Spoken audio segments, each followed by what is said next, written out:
चलो देखो, पिछले क्लास में जो पढ़ाए थे कहाँ तक पढ़ाए? देखो, feature required to cloning vector, उसमें कितना पॉइंट हम क्लियर कर दिए थे? पहला कौन सा? origin of replication, ओरी क्लियर था। दूसरा selectable marker, चलो बताओ, शुरू से बताओ ओरी क्या है? ले बोलो। डिजायर्ड डीएनए था हाँ। और एक जीन था, मतलब क्लास में शॉर्ट को रिकॉम्बिनेंट डीएनए बनाया था और उसने स्टार्ट किया था। मतलब इसका मतलब ये है कि फिर ये होस्ट बैक्टीरियल होस्ट में चला जाता था, फिर ये मतलब डिजायर्ड जीन का भी नंबर इंक्रीज करता था, टारगेट नंबर का इंक्रीज करता था। चलो बताओ सिलेक्टेबल में। सर जब वो रिकॉम्बिनेंट डीएनए होस्ट सेल में जाता है तो 3 तरह का सेल बनता है, उस 3 तरह का केस बनता है। उस केस में से जो रिकॉम्बिनेंट वाला होता है उसको चुना जाता है। ठीक है, बैठ गया। देखो, हम एक क्या लिए थे? क्लासमेट लिए थे ना। अब देखो उसमें अब क्या क्या आ चुका है बताओ? एक तो आ गया तुम्हारा क्या बताओ? सबसे पहले उसमें आ गया एक तुम्हारा ओरी साइड आ गया। दूसरा कौन आ गया बताओ? सिलेक्टेबल। अब तीसरा एक बच गया है, कौन सा? लास्ट क्या? क्लोनिंग और रिस्ट्रिक्शन साइट। हाँ देखो, क्लोनिंग और रिस्ट्रिक्शन साइट दोनों को एक ही चीज बोलते हैं। तो आज जो हम डिटेल्स में पढ़ेंगे क्या पढ़ेंगे बताओ? क्लोनिंग और रिस्ट्रिक्शन। चलो हेडिंग डालेंगे 3rd नंबर।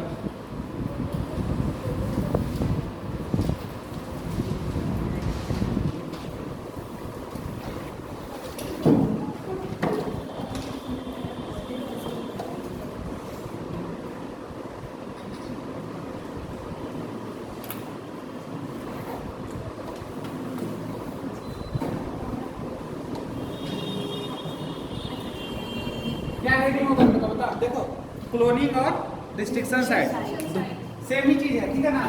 चलो लिख दो इसको। देखो सबसे पहले जानेंगे क्या कि आखिर होता क्या है क्लोनिंग और रिस्ट्रिक्शन साइट। जहां पर डिजायर्ड जीन ऐड होगा उसी साइट को क्या बोलेंगे? Restriction site. या तो अगर लिखना है तो लिख लो, जहां पर डिजायर्ड जीन ऐड होगा उसी को हम लोग क्या बोलते हैं? क्लोनिंग साइट या रिस्ट्रिक्शन साइट। अपने भाषा में लिख लो अच्छे से, उसके बाद हम लिखाएंगे फिर अच्छे से लैंग्वेज में।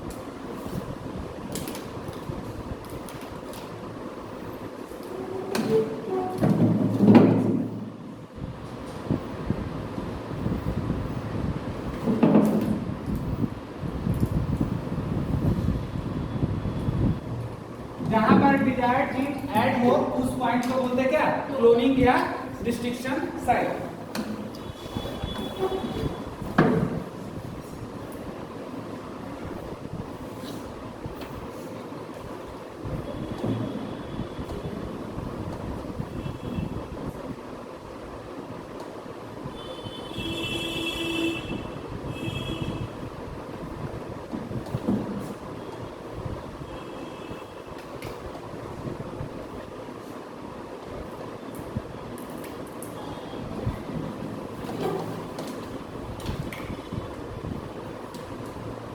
अच्छा बताओ, ये तो हमारा कौन है?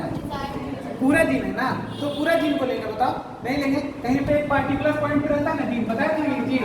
तो इस पॉइंट पे क्या है हमारा? जीन है। क्या है बाबू? जीन। चलो ऐसे लिखो, क्या है उस पॉइंट पे? जीन है।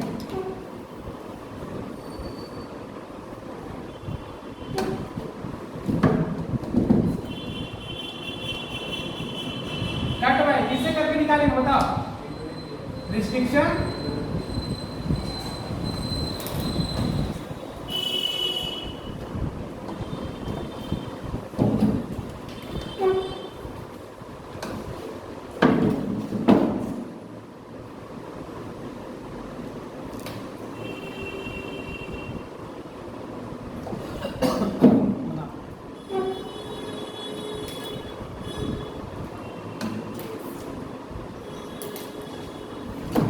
देखो, रिस्ट्रिक्शन इन न्यूक्लियस तो बोलेंगे, लेकिन कौन सा? Cut by restriction endonuclease Eco R first. ये रहेगा ना? यस। इससे हम क्या किए? अब आ जाओ बोर्ड पे आ जाते हैं पहले। ये हमारा क्या बाबू? इसको हम लोग मानते क्या? वेक्टर। क्या मानेंगे? वेक्टर। और ये हमारा क्या है? Desired gene. लेकिन हम क्या पूरे को ले सकते हैं? नहीं लेंगे। तो एक पार्टिकुलर पॉइंट को जो लिए इसको क्या बोलेंगे? जीन बोलेंगे। ठीक है, इस जीन को हमको क्या करना है? कट करके निकालना है। तो काटेंगे किससे? इको और फर्स्ट से काटेंगे। तो ये निकल गया यहाँ से, तो ये हमारा क्या है? Desired DNA. क्या है? Desired gene. चलो कट करके हम निकाल दो।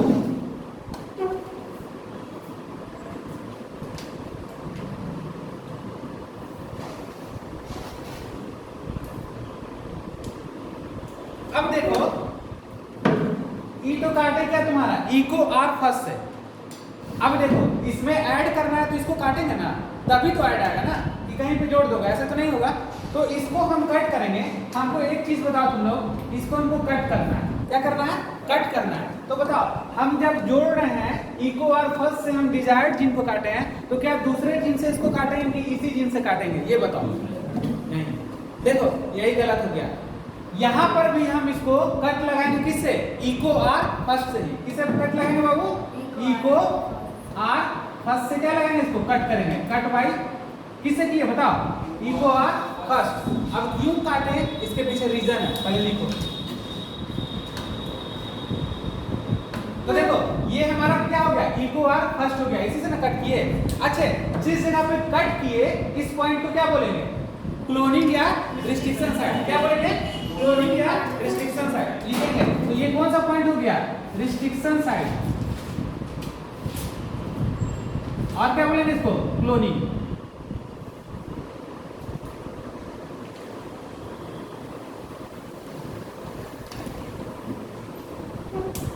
आ रहा समझ में कुछ? नहीं आया? सुनो देखो, ये हमारा वेक्टर, अब इसको होस्ट में तो पहुंचाना है ना हमको, ठीक है? तो हम वहां पे क्या लिए? डिजायर्ड डीएनए है, तो उससे जीन निकाल लिए, निकल गया। लेकिन निकाले किससे? Cut by restriction endonuclear. कौन सा? Eco R first. अब देखो जैसे उसको कट करके निकाले तो यहाँ तो निकल गए, लेकिन इसको ऐड भी तो इसी में करना है। अगर हम इसको दूसरे से कट कर दें तो क्या इसका और इसका दोनों का बन पाएगा? तुम्हारा कौन सी ग्रंथ बोलते थे? बताओ जल्दी इसको। पैलिंड्रोमिक। और क्या बोलते थे बताओ? याद है ये सब? दोनों को जोड़ने वाला कौन? जैसे बताओ।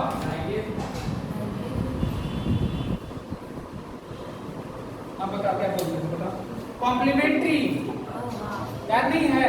तो देखो यहाँ से कट किए किससे? इसको भी हम किससे कट करेंगे? इको आर फर्स्ट से। और इसको भी किससे कट करेंगे? ठीक है, कट कर दिए, दोनों कट किया।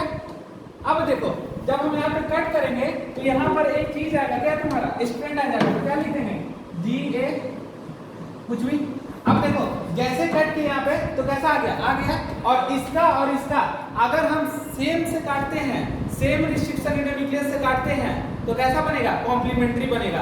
अगर हम डिफरेंट से काटेंगे तो कॉम्प्लीमेंट्री नहीं बनेगा, और अगर हम डिफरेंट से काटेंगे तो स्टिकी एंड नहीं बनेगा, और स्टिकी एंड नहीं बनेगा तो चिपक नहीं पाएगा। समझ गए बात को? इसलिए हमको किससे काटना पड़ेगा? सेम से काटना पड़ेगा। तो देखो इसको भी किससे काटे? इको आर फर्स्ट से, और इसको भी किससे काटे? इको आर फर्स्ट से। सेम से काटने का मतलब बताओ? ताकि वो लोग जल्दी से चिपक जाए, एक हो जाए। देखो लिखा देता है उसको नीचे कॉन्सेप्ट करके यहाँ पे लिख लेना।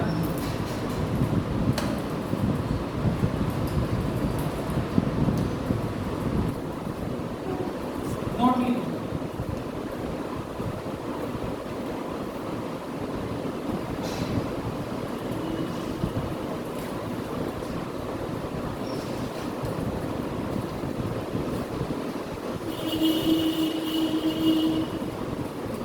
कैसा होगा? स्टिकी कैसा हो जाएगा?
ये जो डिजायर्ड डीएनए जो बना, हम इसको किससे काटेंगे बताओ?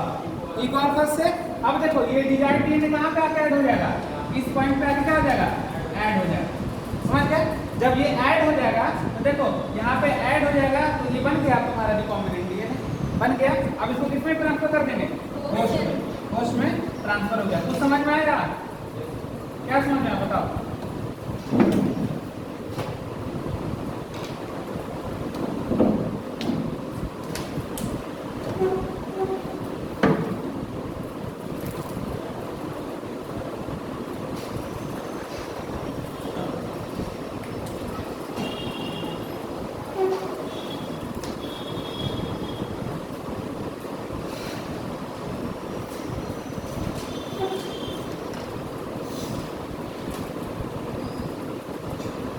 क्लियर है?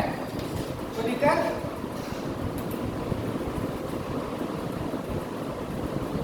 चलो एक जीन और हम इधर लिए। क्या है ये? डिजायर, ठीक है?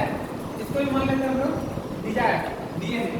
तो इसमें क्या होगा? जीन होगा कि नहीं इसके अंदर बताओ? इसके अंदर तो जीन होगा यहाँ पे। चलो इस पॉइंट पे जीन है, समझाने के लिए कर रहे हैं। अब देखो हम इसको किससे कट कर रहे हैं? तो अब हम इसको कट कर रहे हैं कट बाय क्या कराते हो? एक हम तुम लोग और कराते हैं BAM-H1 BAM-H1। ये भी तो क्या है? Restriction intermediate. इस बार किससे कट किए बताओ?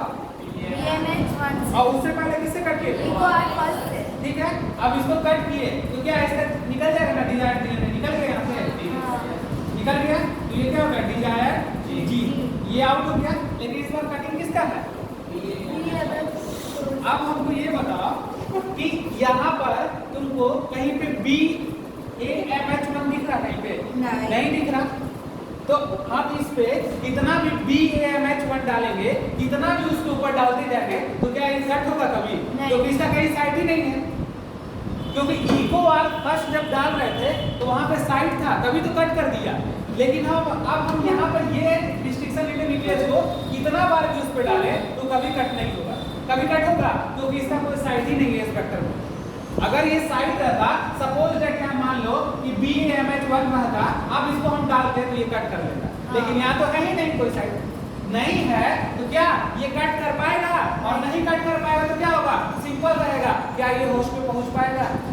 नहीं पहुंच पाएगा। कुछ लाइन क्लियर हो रहा है? क्या निकल के आ रहा सामने? देखो अब इसके पास रिस्ट्रिक्शन साइड BAM-H1 नहीं है, नहीं है तो ये कट नहीं होगा। और कट नहीं होगा तो ये डिजायर्ड डीएनए इसमें ऐड नहीं होगा। तो ऐड नहीं होगा तो क्या होगा? ये होस्ट में ट्रांसफर नहीं होगा। क्लियर हुआ? यानी हम ये बोलना चाहते हैं कि वेक्टर के पास रिस्ट्रिक्शन साइड होना चाहिए ताकि हम उसके उस इंटरमीडिएट को यूज करें और उससे वो क्या करे? कट जाए। सिंपल सा बात। जब वो कटेगा तो उसका कॉम्प्लीमेंट्री बनाएगा और अच्छे से उस को क्या कर लेगा? जोड़ लेगा और जोड़ने के बाद होस्ट में ट्रांसफर कर लेगा। लेकिन यहाँ तो इसका है ही नहीं साइड, तो ये कुछ नहीं कर पाएगा। रफ में लिख दो इसको। इसी तरह से डायग्राम के साइड बनाना कर बाद में फिर भूल जाओगे। अब देखो होस्ट में ट्रांसफर नहीं हो रहा।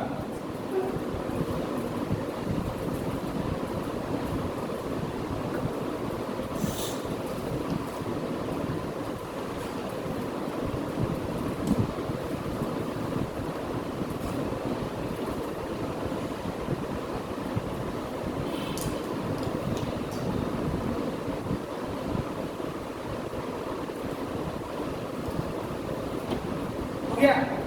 अब देखो एक नोट लिखना है, लिखो।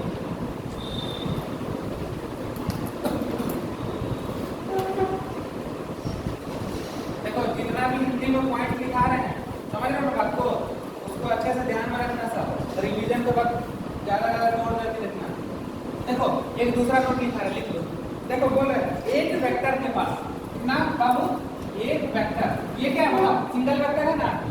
एक वेक्टर के पास, अच्छा बताओ, इसके पास एक रिस्ट्रिक्शन साइट है तो ये कितने होस्ट के पास पहुंचाएगा? एक। तो एक वेक्टर के पास अगर बहुत सारा रिस्ट्रिक्शन साइट रहेगा तो बहुत सारे होस्ट के पास पहुंचा पाएंगे कि नहीं?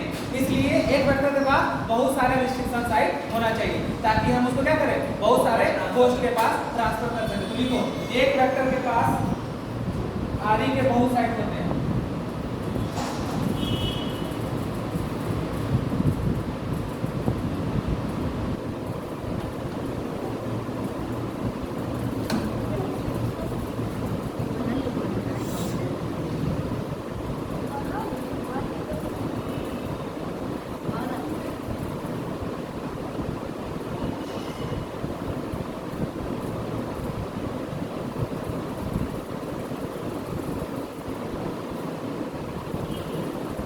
को इम्पोर्टेंट कर लेंगे।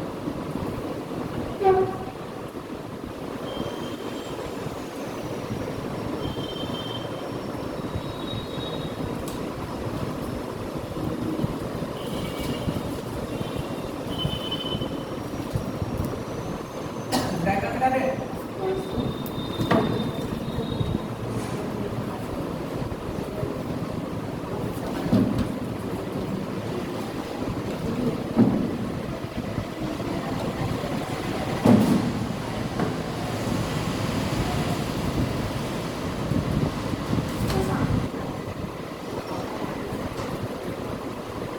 क्लियर है यहाँ तक ना? कोई दिक्कत? क्या समझा बताओ? क्लोनिंग साइट और रेस्ट्रिक्शन साइट के बारे में तुम लोग अभी तक क्या जाने बताओ? ये कि उसको एक वेक्टर के पास कई सारे डिस्ट्रिक्शन साइड होते हैं। जैसे डिजायर्ड चीज को अगर हम इको और फर्स्ट से काटेंगे तो हम लोग को वेक्टर को भी इको और फर्स्ट से ही काटना होगा ताकि दोनों आपस में कॉम्प्लीमेंट्री बना के रिकॉग्निट डीएनए बन जाए और उसको बोल सकते ऐड कर सकते हैं। ठीक है ना? जिसका नहीं रहेगा साइट वो कितना भी उसमें डालते जाएंगे वो कभी नहीं कटेगा। क्लियर है?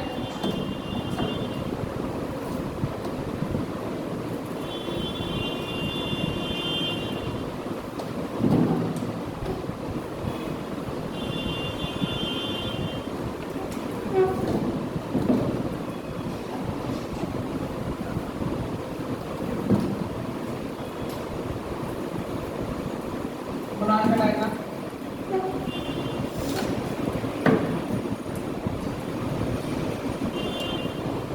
इक्वल फर्स्ट है एच पी है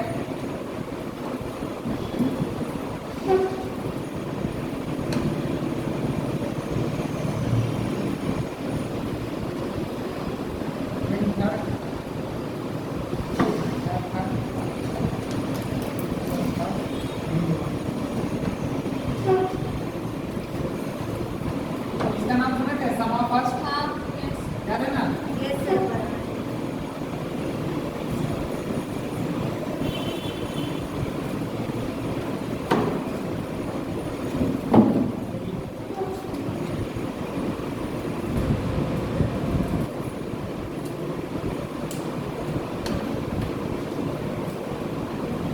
एक में बहुत सारा है ना रेस्ट्रिक्शन यूनिटलेस है। ये एक वेक्टर हो गया। क्या हो गया ये बाबू? वेक्टर।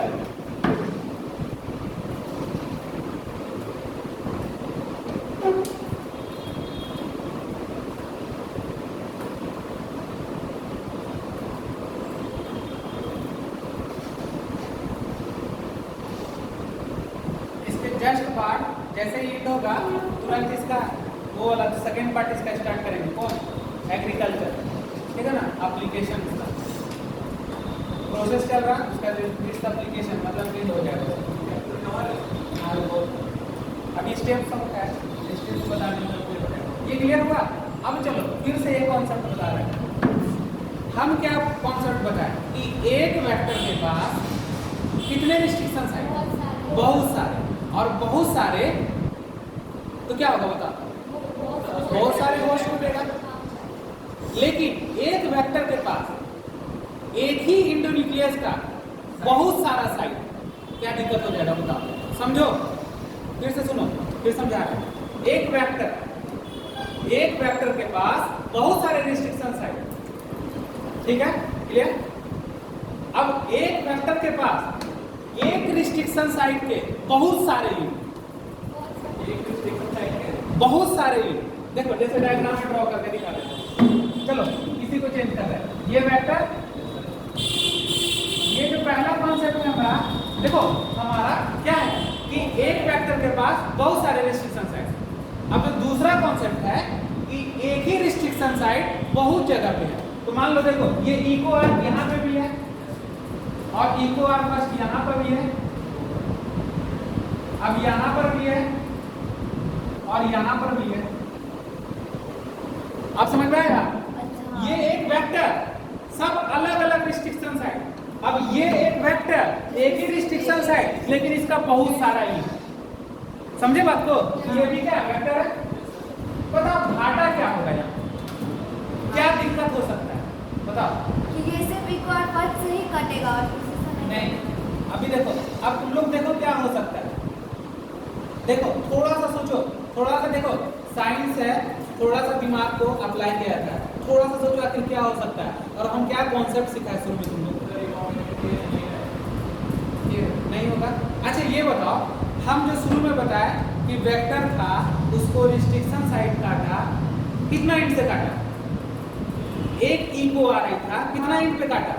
एक इंट पे। तो थोड़ा सा दिमाग लगाओ, इतना सारा ई को आ रहा फर्स्ट है, सब इंट पे काट देगा, तो कभी वहां पे जुट पाएगा उसका डिजायर्ड जीन? और नहीं जुट पाएगा तो क्या होस्ट में ट्रांसफर हो पाएगा? तो इसका स्ट्रक्चर अगर हम देखें तो ऐसा नहीं बन जाएगा बाबू, बहुत जगह कटिंग में बन जाएगा।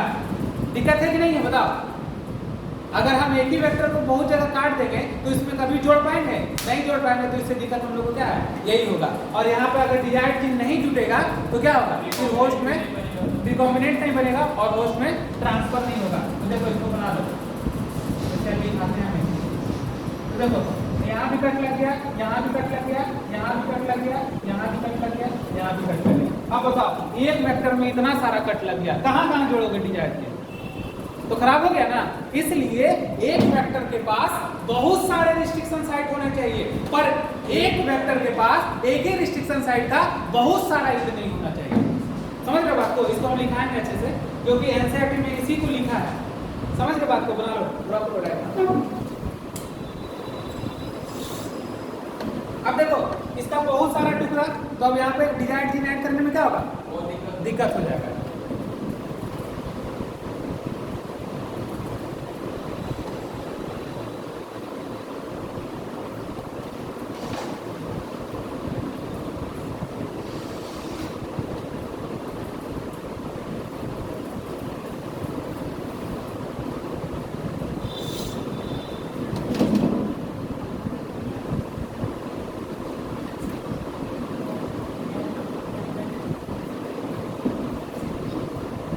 मोर फ्रेगमेंट क्या होता है? मोर फ्रेगमेंट लिख लो।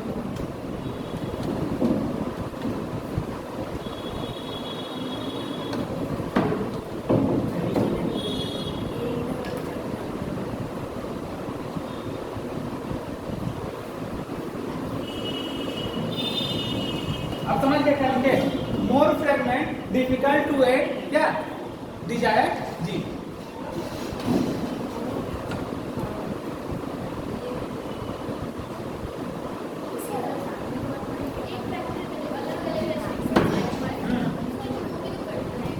नहीं, तो अगर हमको यहाँ पे इको आर आई को काटना है तो इस पे इको आर आई डालेंगे, तो यही ना कटेगा। अगर हमको इसको काटना है तो हम ये वाला डालेंगे। हाँ, और उस समय हम एक ही इको आर आई डाल रहे हैं तो सब एक ही है, तो सबको ना काट देगा। समझ गए बात को? अभी लिखाएंगे इसका कॉन्सेप्ट। देखो जब ये होगा तो देखो जैसे हम इसके ऊपर क्या अप्लाई किए, इस वेक्टर के ऊपर इको आर फर्स्ट अप्लाई किए।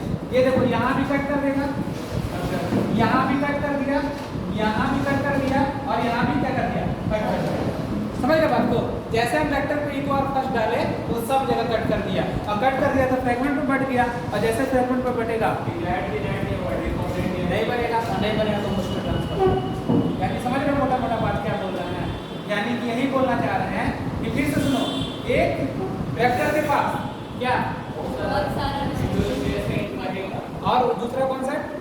एक सिंगलेट का बहुत ज्यादा लिख ना क्या देख?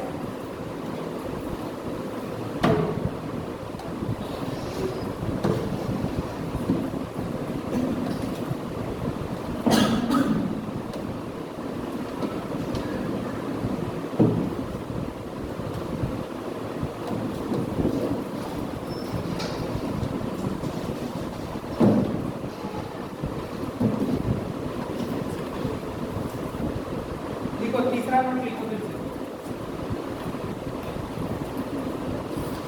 कितना लिखा है अभी तक? 2 ना?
क्लोरीन को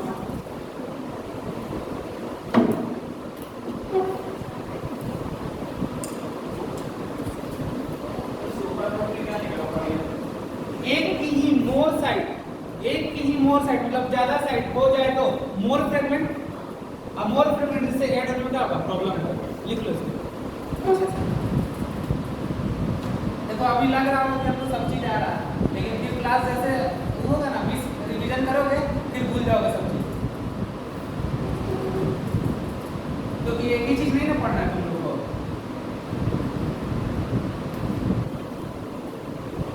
भूलिए तुम लोग।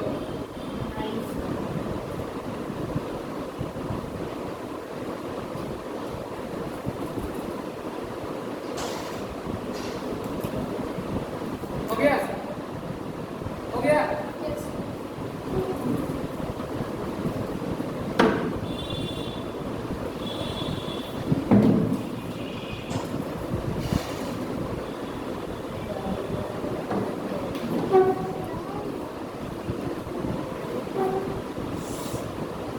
चलो अब नोट्स लिखना है, ठीक है ना तुम लोग इसमें।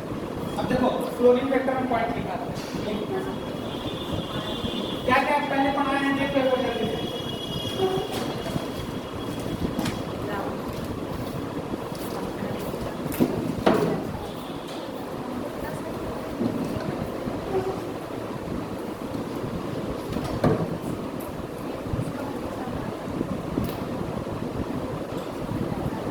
Sign of a vector where desired gene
देखो जो नया है वही उसी को लिखे हैं बस।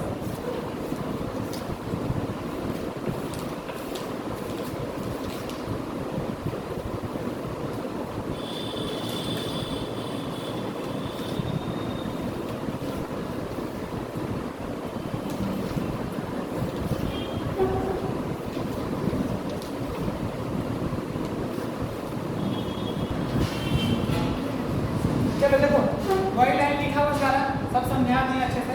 फिर से बताओ एक वेक्टर क्या बता बहुत सारे रिस्ट्रिक्शन है पर एक रिस्ट्रिक्शन का ये सारा restriction नहीं होता। क्लियर हो गया ना? यही कॉन्सेप्ट यही एनसीईआरटी समझाया है इसका।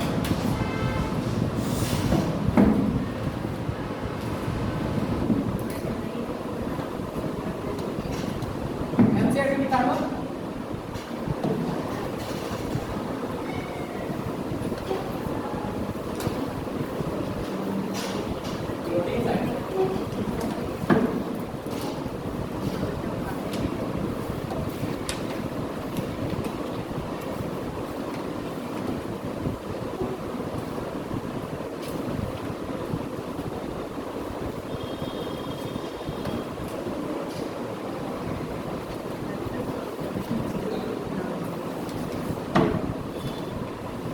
प्लाज्मिड एज ए वेक्टर लिखा हुआ है वही लिखा।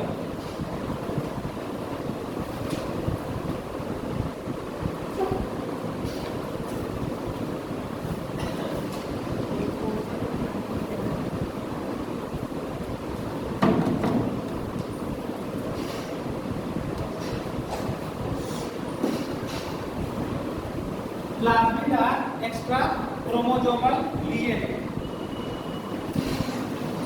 एक्स्ट्रा क्रोमोसोमल नहीं लिखना, एक्स्ट्रा क्रोमोसोमल लिखो। एंड देखो एक्स्ट्रा का मतलब समझ रहे हो?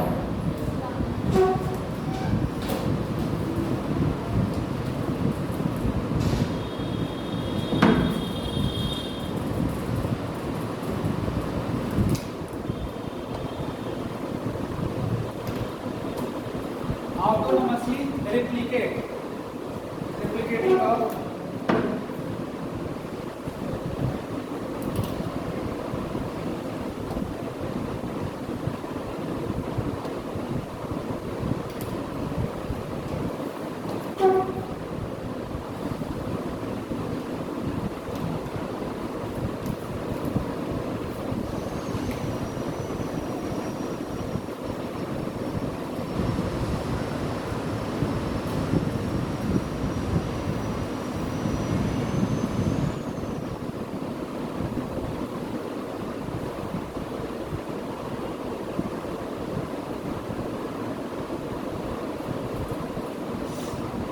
हो गया।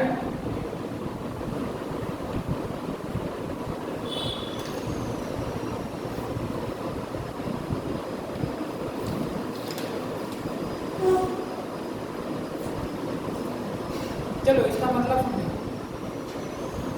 समझा उतना पड़ा मॉलिक्यूलर बायोलॉजी इतना पढ़ा है।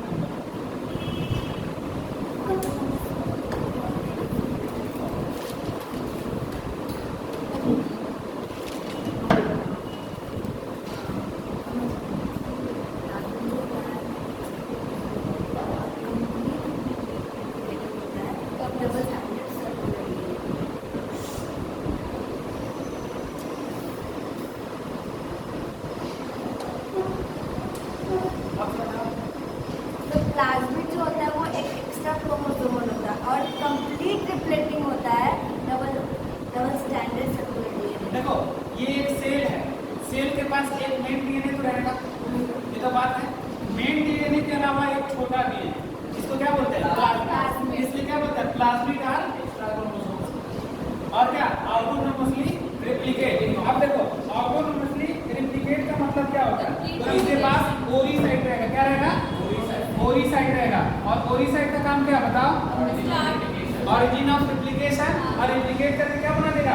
खुद से रेप्लिकेशन करेगा। समझ रहे बात को? और खुद से रेप्लिकेशन कर लेगा, इसलिए कैसा हो गया? ऑटोनोमसली। समझ गए बात को? इसलिए क्या बोलते हैं? Plasmid are extra chromosomal and autonomously replicating of double standard circular DNA. यानी सेल के पास एक मेन डीएनए, एक छोटा डीएनए, वो छोटा डीएनए क्या?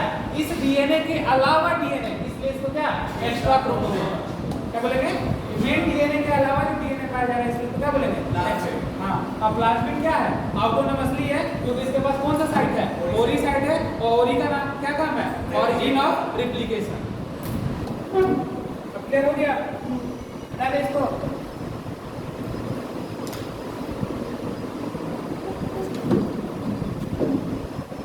अब इधर लिखना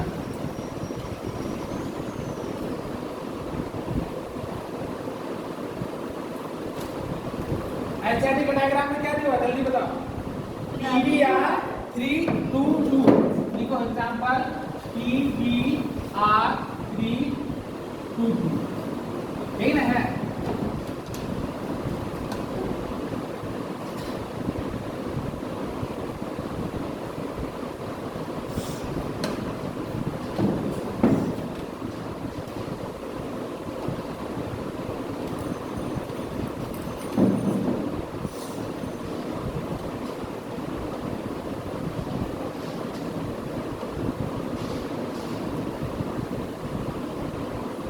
देखो इस पीबीआर का फुल फॉर्म क्या हुआ प्लाज्मिड ऑफ पॉलीमर रॉड्रिग्यूज। ये दोनों साइंटिस्ट थे और ये पीबीआर 322 क्या है आर्टिफिशियली है क्या बाबू आर्टिफिशियली।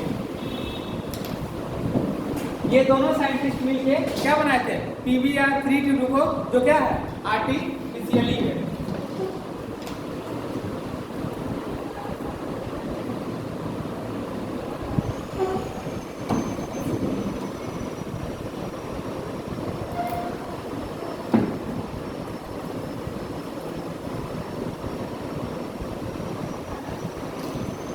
मॉडिफाइड आर्टिफिशियली क्या है प्लाज्मिड वेक्टर।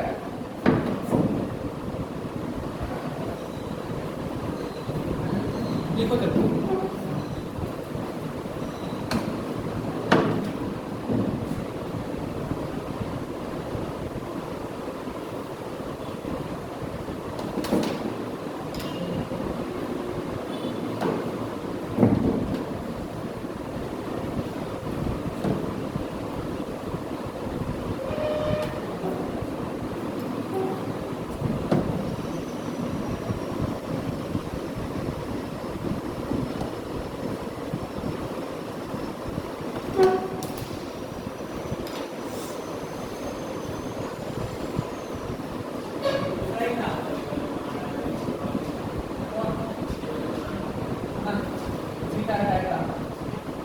डायग्राम में है ना ये सेट में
एक हो गया ना साइड चलो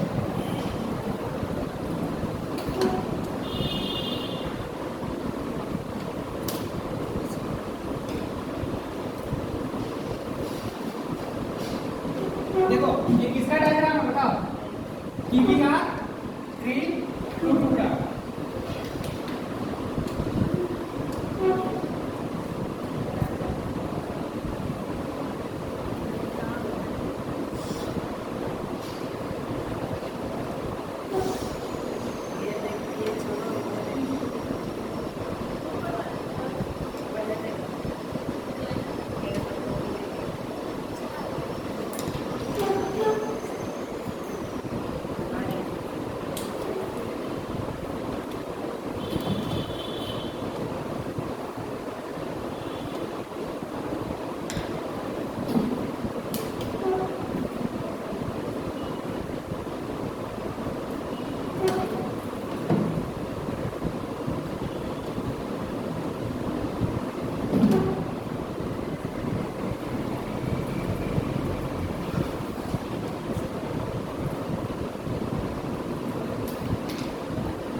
देखो बाबू, ये क्या है? PPR 3T2 क्या बता जल्दी?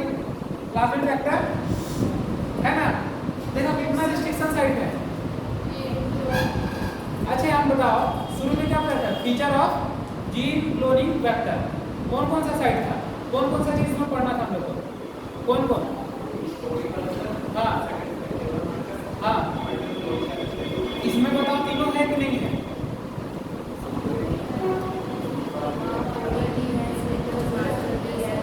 यस सर, तीनों है।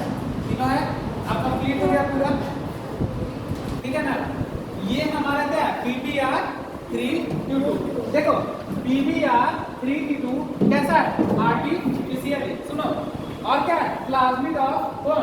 बॉलिवर और रॉड्रिग्यूज, दोनों साइंटिस्ट थे और दोनों मिलकर क्या किए? आर्टिफिशियल PPR 3T2 को बनाया। और ये क्या किए? ए मॉडिफाइड, मॉडिफिकेशन मतलब समझ लो आर्टिफिशियल ही ना हुआ क्या? आर्टिफिशियली प्लाज्मिड वेक्टर कौन है? PPR 3T2। देखो यूज टू जीन ट्रांसफरेंस का बैक्टीरिया सेल में। अब देखो सिलेक्टेबल मार्कर जीन कौन कौन है यहाँ पे? MPR और PPR। ठीक है, और यहाँ पर एक रॉक है। रॉक का मतलब होता है code for the protein involve in क्या? रिप्लिकेशन ऑफ प्लाज्मिड, यानी जो प्लाज्मिड का रिप्लिकेशन करेगा उसको किससे कोड करेंगे? रोप। और यहाँ पे रोप लगा हुआ है, ROP है ना, यहाँ पे लिखी है कैपिटल R, लिख लेना, कोई दिक्कत नहीं है, ठीक है? रोप। आप समझ में आ रहा तुम लोग को? अब देखो इसका कितना साइड हो गया बताओ? देखो एग्जाम में सबसे इंपॉर्टेंट है इस डायग्राम को याद रखना। क्या करना? अब हमको यहाँ पे बताओ तीनों जो टर्म आता है features of gene cloning vector, इसमें तीनों में कहाँ पे क्या क्या है बताओ? सबसे पहला ओरी, एक चीज तो मिल गया। दूसरा कौन आया बताओ? सिलेक्टेबल मार्कर आ गया। ये क्या है दोनों? Selectable marker. ये भी क्या है? वही ना है, सिलेक्टेबल मार्कर। अब देखो ये सिलेक्टेबल मार्कर हो गया, दो चीज तो कंफर्म हो गया। तीसरा कौन है बताओ? Cloning site. तो ये सब कौन हुआ? Cloning site. अब देखो सबसे इंपॉर्टेंट क्वेश्चन कहां से अराइज होता है इसमें? देखो क्वेश्चन अराइज हो गया यहाँ पे। अब बताओ तुमसे पूछता है कि टेट्रासाइक्लिक जो रेसिस्टेंस जीन है वहां पे कौन कौन सा क्लोनिंग साइट है बताओ? स्टार्ट। अब तुमसे क्वेश्चन पूछता है कि तुम्हारा एम्पिसिलिन रेसिस्टेंस जीन जो है वहां पे कौन कौन सा सिलेक्टेबल मार्कर है? ये सिलेक्टेबल मार्कर है, लेकिन साइट कौन कौन सा है? कौन कौन? कितना क्वेश्चन बच गया बता? याद है? तो देखो सबसे इंपॉर्टेंट क्वेश्चन क्या है तुमसे पूछेगा। अब देखो यहाँ पर UP1 डालेंगे तो यहाँ से कट करेगा, अगर यहाँ पे PST डालेंगे तो यहाँ से कट करेगा, BAMH1 डालेंगे तो यहाँ से कट करेगा, सेल 1 यहाँ से डालेंगे तो यहाँ से कट करेगा। अब देखो यहाँ पे है तुम्हारा, देखो हीट, हार्ड और क्या है? क्लैप्स। क्लैप्स है इसका नाम। क्या नाम है? क्लैप्स। ये कहाँ पे लगा हुआ बताओ? फर्स्ट वाला पे। और यहीं पे क्या लगा हुआ? इको और फर्स्ट। अब पूछेगा कि BAMH1 जो रिस्ट्रिक्शन साइट है वो कौन से रेसिस्टेंस जीन को कट करता है बताओ? अगर हम इसको BAMH1 को अप्लाई करते चल जाएंगे तो कौन सा एंड कट कर देगा? क्या ना कटेगा? यानी टेट्रासाइक्लिक रेसिस्टेंस जीन को कट करेगा। अगर बात करें सेल 1 को डालेंगे इस वेक्टर पे तो किसको कट करेगा? टेट्रासाइक्लिक को कट करेगा। अब बात करेंगे कि PST जीन हम यहाँ पे क्या कर रहे हैं? रिस्ट्रिक्शन के न्यूक्लियस को डाल रहे हैं इस वेक्टर पे, तो कहाँ पे कट करेगा? एम्पिसिलिन रेसिस्टेंस जीन में। अब बात करेगा PBU फर्स्ट को डालेगा तो कहाँ पे कट करेगा? समझ गए बात को? देखो कितना सारा क्वेश्चन है यहाँ से। क्लियर हुआ? अब एंसर निकालो और 2 मिनट देखो डायग्राम को ध्यान से क्या कह रहा हूँ।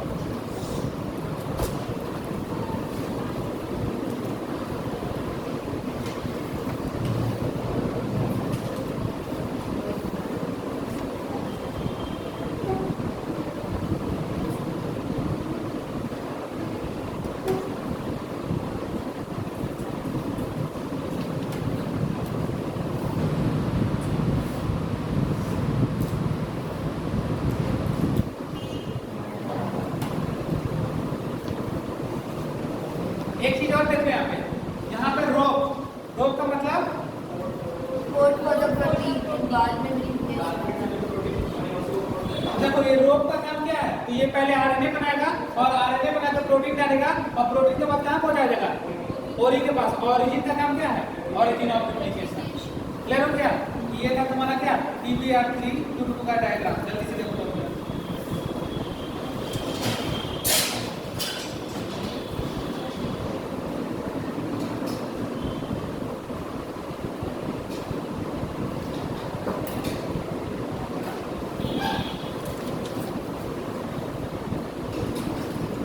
तो देखो ये क्लोनिंग और रिस्ट्रिक्शन साइट का पहला एग्जांपल क्या था? TBR3Q2।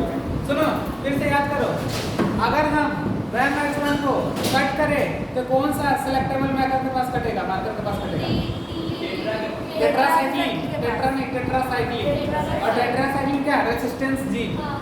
अगर हम बताओ और क्या है बताओ? PST एम्प्लीफिकेशन नहीं, एम्फिसिलिन लिखा है पिछले क्लास में, तुम लोग को देख लेना ध्यान से। चलो मिला दे इसको।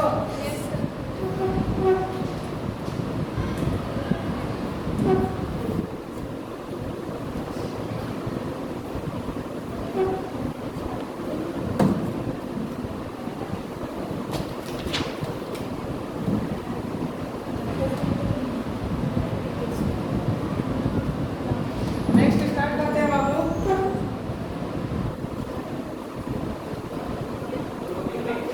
हाँ एग्जाम्पल, फिर सेकेंड एग्जाम्पल ये है आउट ऑफ क्या? ठीक है, इसको बस ध्यान में रखना है, याद नहीं रखना उतना नहीं, बस देख लेना।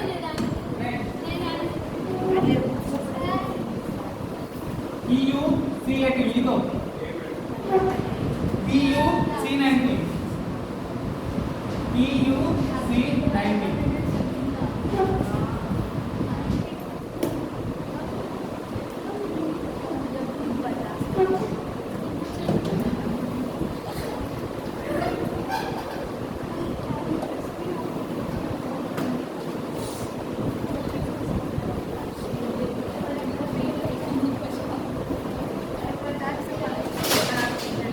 Classmate of university of California.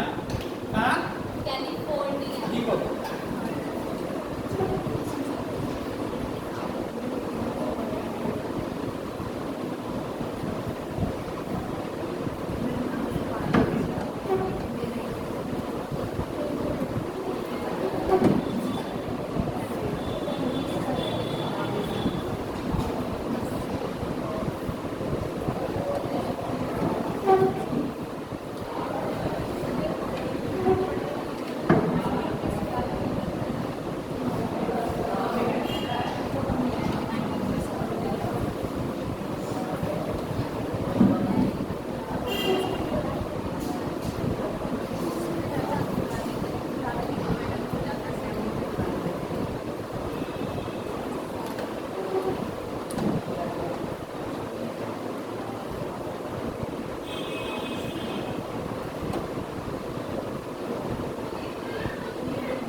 पहले क्या पढ़े थे? PBR 3:2।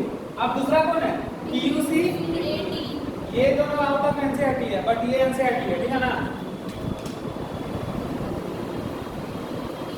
सुनो, PUC 18 और PUC 19। देखो, प्लाज्मिड ऑफ, इसका मतलब क्या? प्लाज्मिड ऑफ यूनिवर्सिटी ऑफ कहाँ? कैलिफोर्निया। ए मॉडिफाइड मतलब कैसा होगा? Artificial plasmid vector use for क्या? Gene transfer in bacterial cell. ठीक है, वही चीज है। तो ये कहाँ होता है? University of California.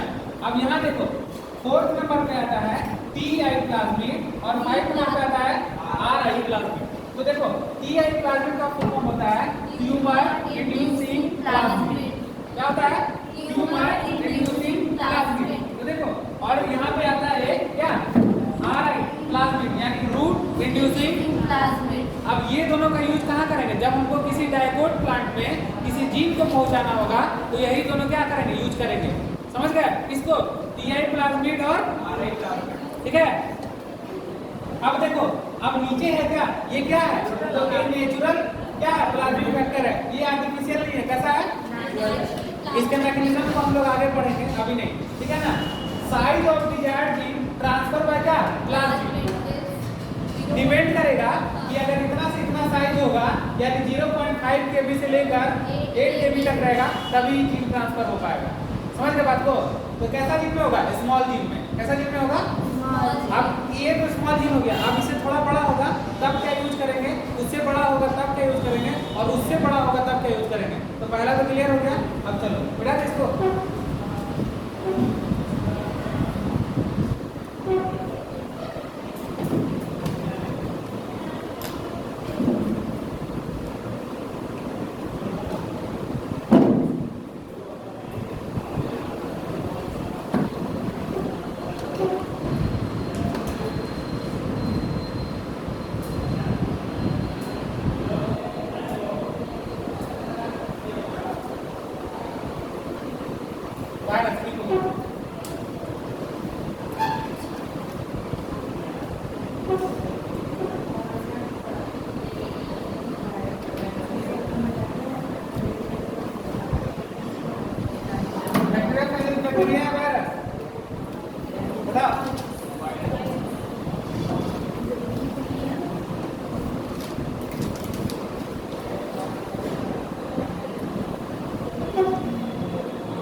Cauliflower.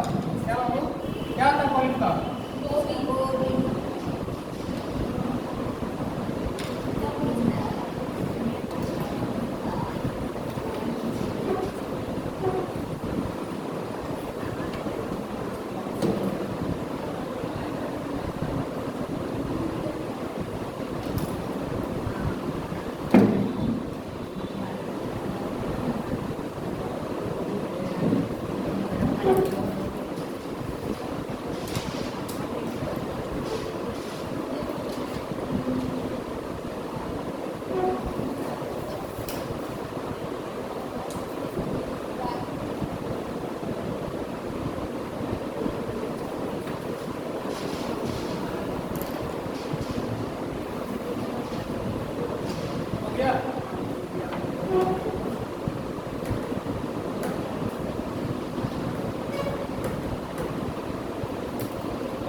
bacteriophages is 9 kb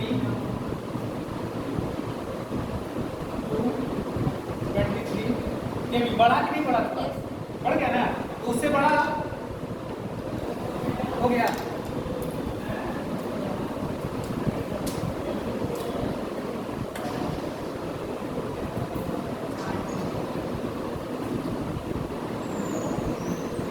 चलो देखो स्टार्ट करें। देखो अब दूसरा कौन है? वायरस। बैक्टीरियोफेज क्या है? वायरस है ना, है जो बैक्टीरिया को वायरस अटैक किया उसका बोले बैक्टीरियोफेज। देखो तो लैम्डा बैक्टीरियोफेज किसमें ट्रांसफर करने के लिए? बैक्टीरियल सेल में। रेट्रोवायरस किसमें? एनिमल सेल में। और सीएमपी किसमें ट्रांसफर करने के लिए? प्लांट सेल में। तो देखो पहला हो गया क्या? Lambda bacteriophage. दूसरा क्या हो गया? और तीसरा क्या हुआ? सीएमपी कॉलीफ्लावर मोज़ाइक वायरस किसमें ट्रांसफर करने के लिए? प्लांट बैक्टीरियल और एनिमल। याद रखना। अब देखो साइज ऑफ डिजायर्ड जीन, इसका जो ट्रांसफर करेंगे उसका जो डिजायर्ड जीन का साइज होना चाहिए वो कितना होना चाहिए? 9 kb to 23 kb। अगर इससे क्या हुआ? बड़ा हुआ तो क्या होगा? ट्रांसफर नहीं होगा। समझ के बात को ना? तो यहाँ पे ये तीनों पढ़ लिए। अब देखो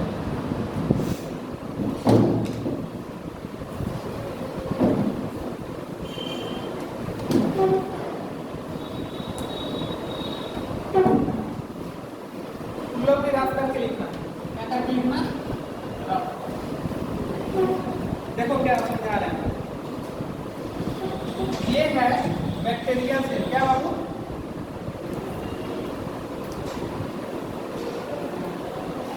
कौन सेल है बता? बैक्टीरियल क्या होगा? होस्ट होगा कि क्या होगा? होस्ट होगा। और ये क्या है हमारा? डिजायर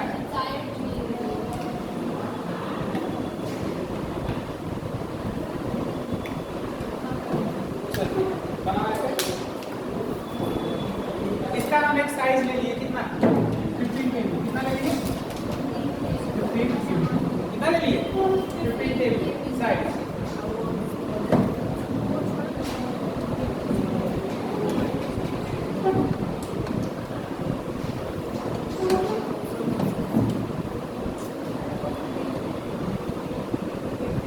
पीवीआर लैम्डा कौन है? और टीआई क्या कह रहा हूँ? और एक है रेट्रोवायरस। क्या बाबू?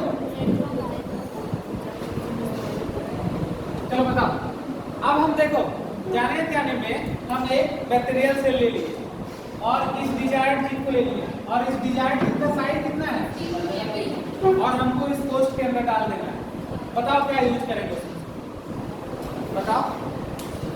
अभी समझाया ना?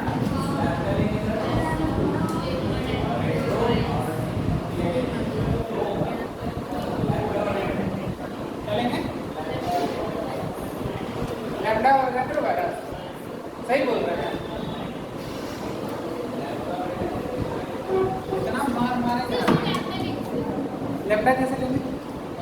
तुम बता क्या लेंगे? कॉन्सेप्ट सीखे पीछे तुम लोग? कॉन्सेंट्रेट है दिमाग तुम लोग का ना? लैम्डा लोगी? क्यों लोगी लैम्डा? क्योंकि इसका साइज वो 15 kb साइज है, लेकिन 9 to 23 kb के बीच में आता है। तुम बताओ तुम कैसे बोल रहे हो? हाँ देखो सिखा रहा है, सुनो। लैम्डा सही है लेकिन सीखो। रेट्रोवायरस गलत हो जाएगा क्योंकि किसमें ट्रांसफर करता है? एनिमल से। अभी ना लिखा कॉन्सेप्ट से। टीआई क्लास में किसमें करता है? प्लांट से। ये दोनों तो खत्म। अब लैम्डा और देखो लैम्डा का कितना होता है बताओ साइज? 9 to 23 kb। कितना? 9 to 23 kb। अब देखो ये बच रहा और पीवीआर बच रहा। पीवीआर क्यों नहीं कर रहा? क्योंकि वो आर्टिफिशियल नहीं, इसका जो साइज होगा 8 kb होगा। कितना होगा? 8 kb तक ही कर सकते हैं। इसलिए कौन सा आएगा? लैम्डा आएगा। तो यहाँ से क्या होगा? लैम्डा इसमें ट्रांसफर कर देगा।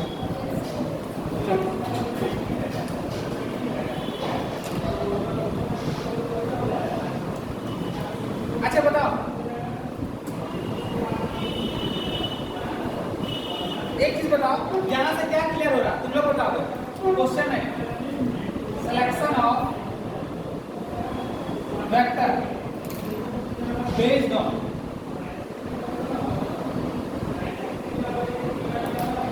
सिलेक्शन ऑन क्या? Selection selection of vector based on किस पे बेस्ड है? और पहला पहला तो बता दीजिए साइज और हाँ गुड आप सही हो होस्ट से और क्या साइड ऑफ डिजायर्ड डीएनए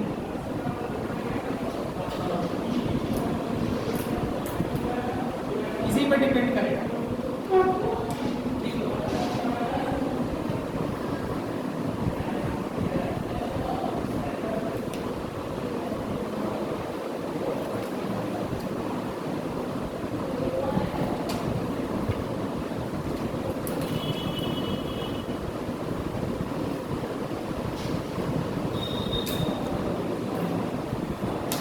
हो गया क्लियर है आपका और दिखता है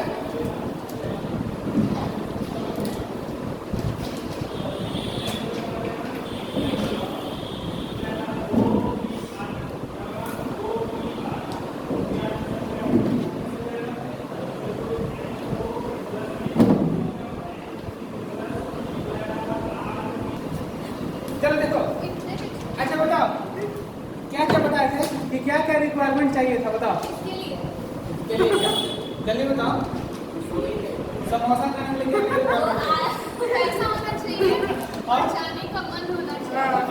देखो selection of vector is based on देखो selection of vector is based on किस पे बताओ पहला डिजायर्ड डीएनए का साइज क्या है और दूसरा होस्ट क्या है तो हम लोग का जो हेडिंग रहेगा नेक्स्ट लिखेंगे तीसरा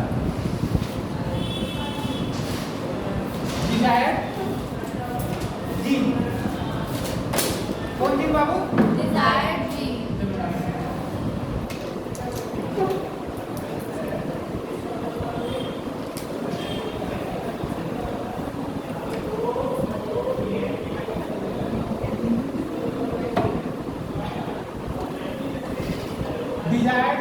जीन ऑफ क्या इंटरेस्ट फॉरेन डीएनए फॉरेन का बोलो स्पेलिंग कर लीजिए एफ ओ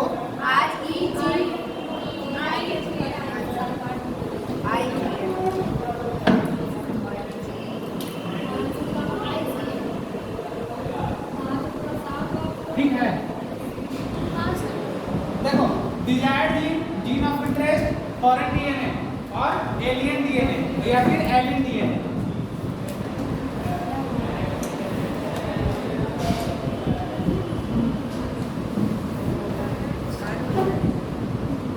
लिखिए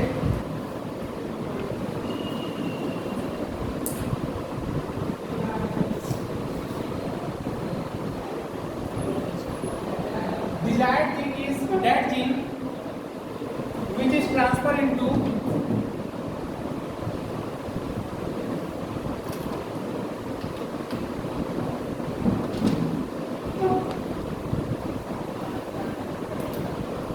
the host cell कहाँ पे बाबू तो host cell obtained by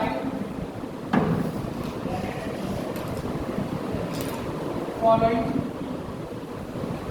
method देखो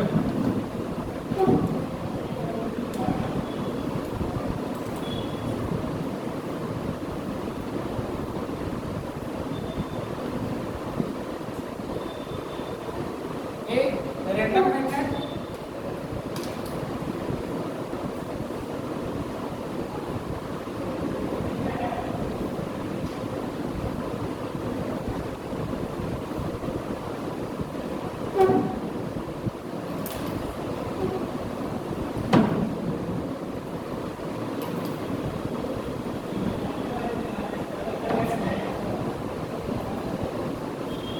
तीसरा कौन है सिंथेटिक मेथड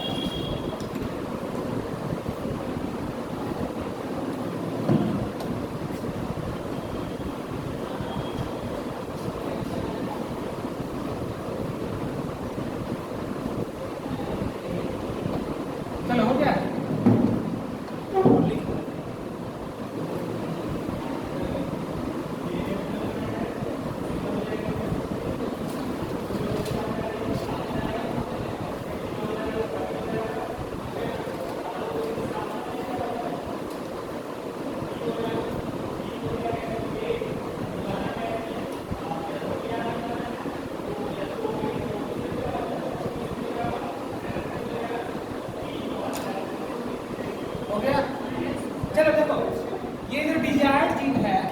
इसके बारे में हम लोग थोड़ा डिटेल्स पढ़ते हैं।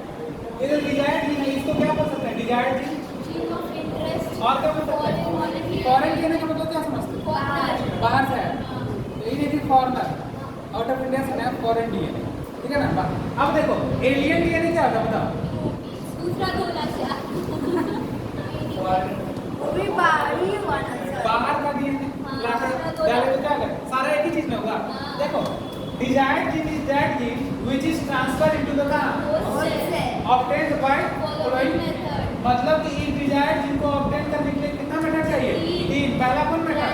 Random method. दूसरा कौन? CDNA formation. क्या होता है सीडीएनए फॉर्मेशन? अरे ये डीएनए बाहर बनता है, विट्रो बनता है, कॉम्प्लीमेंट्री डीएनए। याद है ना साहब? हाँ सर। चलो और सिंथेटिक मेथड और क्या है? Artificial synthesised gene. समझ गए बात को? आप तुम लोग से पूछेंगे सब मॉलिक्यूलर बायोलॉजी में क्यों रहा यहाँ उससे पूछने पर क्या ये पूरा चैप्टर लिख लेना था। सर आज ना बोली कि देखूं मैं मन ही नहीं लग रहा था बैठ ये पूरा नोट लिख रहे सर, इसी से पूछिएगा। और क्वालिटी अरे डेंगू को अच्छा का साइड इफेक्ट है इसलिए तेजी से लिखी। अच्छा लगा उनको स्लो मेथड आता रैंडम मेथड कौन मेथड है बताओ? रैंडम देखो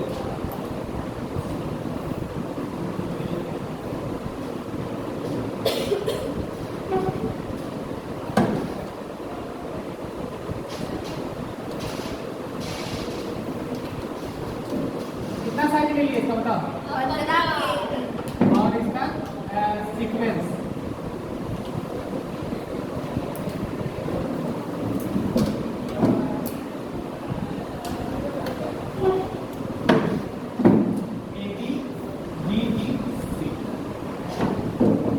चलो रेंडम में ले लिए, ठीक है ना। रेंडम और हम इसे इंसुलिन जीन को पता कर रहे हैं। कौन जीन था वो? अब देखो बॉडी के हर पार्ट में सब जगह इंसुलिन जीन है, पता है मेरे पास पहले पता नहीं चला। देखो ये सेल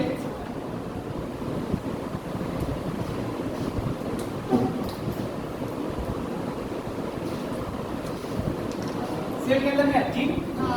अब जीन को क्या करेंगे? आइसोलेशन ऑफ इसका क्या करेंगे? डीएनए क्या करेंगे? आइसोलेशन ऑफ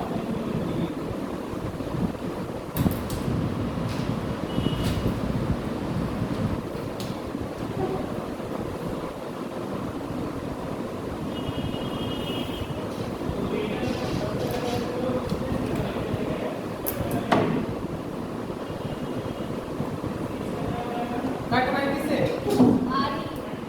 आरी से कट करते तो क्या होता है बताओ?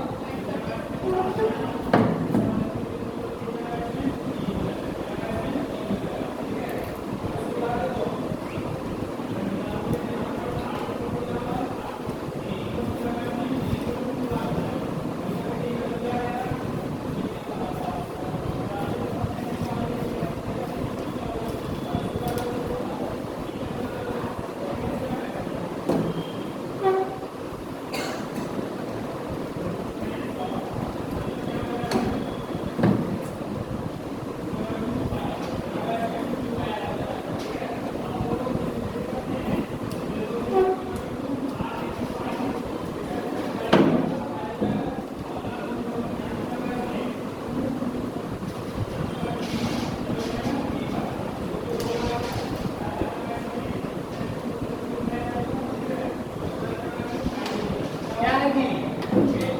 वेल इसे क्या किसको करते हैं बताओ जल्दी। सर इसमें डीएनए डालते हैं फिर स्पेल से और नीचे आते हैं फिर उसका वो रहता है याद शुरू करें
कट करने के बाद क्या करते थे?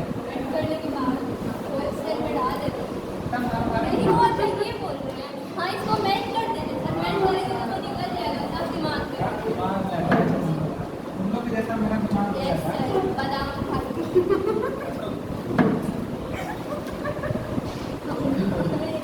बहुत बादाम। कौन वाला दिमाग? आलमंड, आम। तो पढ़ाई के लिए छोड़ देते हैं आज से। हाँ, आज से आलमंड खाना शुरू बस कसरत भी कीजिए और अच्छा नींद लीजिए।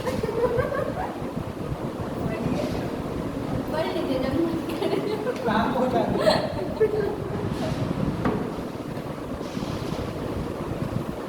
मार्केट का ढेरी कंपनी का।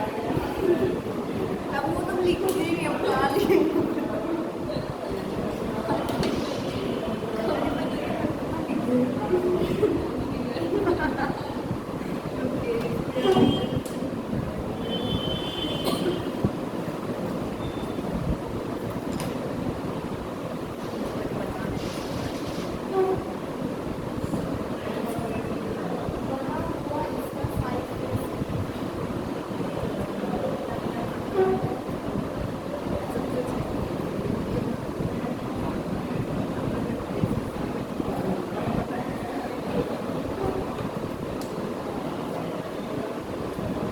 हो गया बता दे। अरे अभी तो लिखना ही शुरू किया है, बता दो।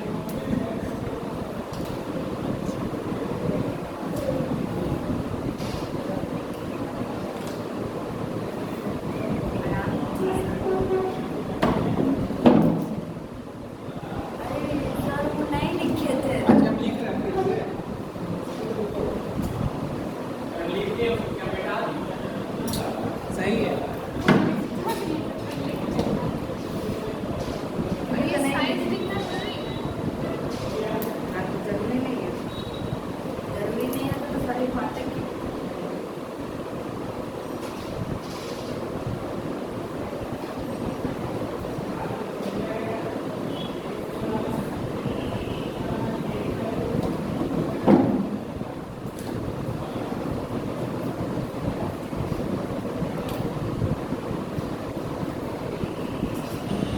चलो देखो, डिजायर्ड चीजों को क्या करना है? निकालना है। सबसे पहला मेथड कौन है? ह्यूमन का कोई भी सेल लिया उसमें से क्या निकलेगा? Insulin gene. तो देखो ये सेल हुआ, सेल से क्या निकल लिए? डीएनए। डीएनए निकालने के बाद क्या किए? कट कर दिए। तो इसमें टुकड़ा हो गया फ्रेगमेंट में। जब फ्रेगमेंट में टुकड़ा हो गया तो हम इसको क्या करें? जेल इलेक्ट्रोफोरेसिस कर रहे हैं। तो अब इसको कहाँ पे डाल दें बताओ? ये जेल इलेक्ट्रोफोरेसिस वाला है तो ये क्या है? वेल्स है। और वेल्स से क्या एंटर होता है? डीएनए। तो देखो सबसे पहले हम साइज ली हुआ है कितना केबी का? और कितना है बता बेटा? सीक्वेंस है। तो इसका साइज और सीक्वेंस हमको पता करना है। तो इस जेल इलेक्ट्रोफोरेसिस में हम एक कौन डीएनए डालते हैं? Marker DNA. कौन डीएनए? ये कहाँ से है? मार्केट का डीएनए या फिर कहाँ का? कंपनी का डीएनए। इसमें साइज क्या होगा? पहले से फिक्स होगा। तो ये जो डीएनए है मार्केट वाला इसका साइज इधर लगा दिए। यहाँ देखो हम जब सेंट्रीफ्यूगेशन में डालते हैं तो देखते हो ना छोटा वाला कहाँ? नीचे और बड़ा वाला कहाँ? ऊपर में। ठीक है। तो देखो 5 kb कितना? 10, 15, 20 और 25। अब देखो अब कितना साइज नहीं हुआ बताओ? अब ये वाला डीएनए इसमें डाले तो क्या हो गया बताओ? आ गया। तो देखो यहाँ पे क्या होगा तुम्हारा? ये 15 kb के सामने आ जाएगा। अब यहाँ से क्या करेंगे? जैसे ही सामने आएगा तो पता चल गया ना कि डिजायर्ड जीन का डीएनए है। इससे पता चल गया, साइज पता चल गया। अब इसको क्या करेंगे? कट करके क्या करेंगे? बाहर निकाल लेंगे। और बाहर निकालने के बाद क्या करेंगे? इसके पास जेल लगा हुआ साइड में तो इसको मेल्ट करेंगे। और मेल्ट करने के बाद क्या होगा? जेल हट जाएगा, क्या बन जाएगा? जीन बन जाएगा। अब इसका सीक्वेंस हमको जानना है तो ऑटोमेटेड क्या था? डीएनए सीक्वेंस है। ह्यूमन जीनोम प्रोजेक्ट में यूज किए थे ना। अब आप क्या करेंगे? इसमें ऑटोमेटेड क्या डीएनए सीक्वेंसर में डाल देंगे तो क्या पता चल जाएगा? इससे इसका सीक्वेंस पता चल जाएगा। अब इसको क्या कर लेंगे? बाहर। तो ये होगा कैसा मेथड? Random method. दिक्कत कोई इसमें? नहीं। अब देखो इसमें क्या होगा? इसमें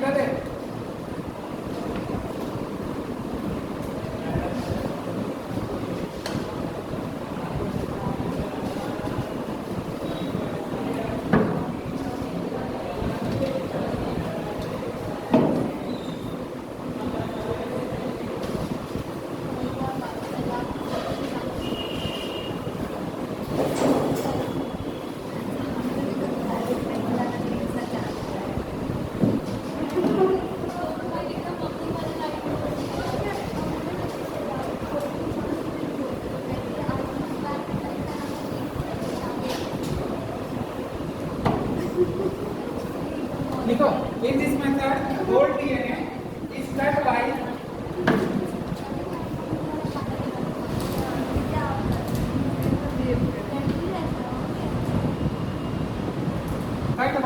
किससे restriction it will be here and desired thing is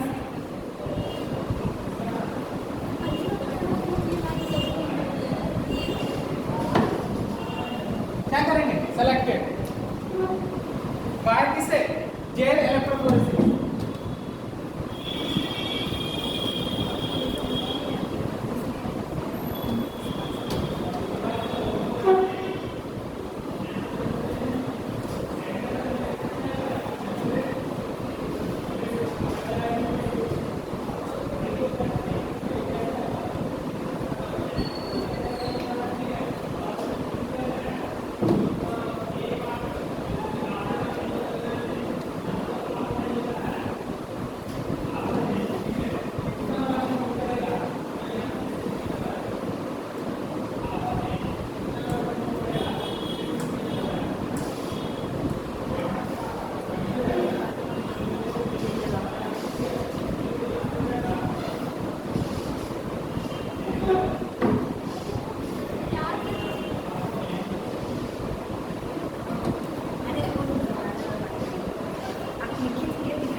बताएंगे देखो हम एक चीज बता दो तुम लोग को कि उसमें क्या करेंगे बताओ फिल्म को रख के और क्या करेंगे बाहर ला देते तो चिपक जाता था ना तो उससे भी पता कर सकते हैं और जीन सीक्वेंसिंग से भी दोनों से लेकिन सबसे अच्छा किससे करेंगे जीन सीक्वेंसिंग यानी किससे ऑटोमेटेड डीएनए सीक्वेंसर लिखो इतना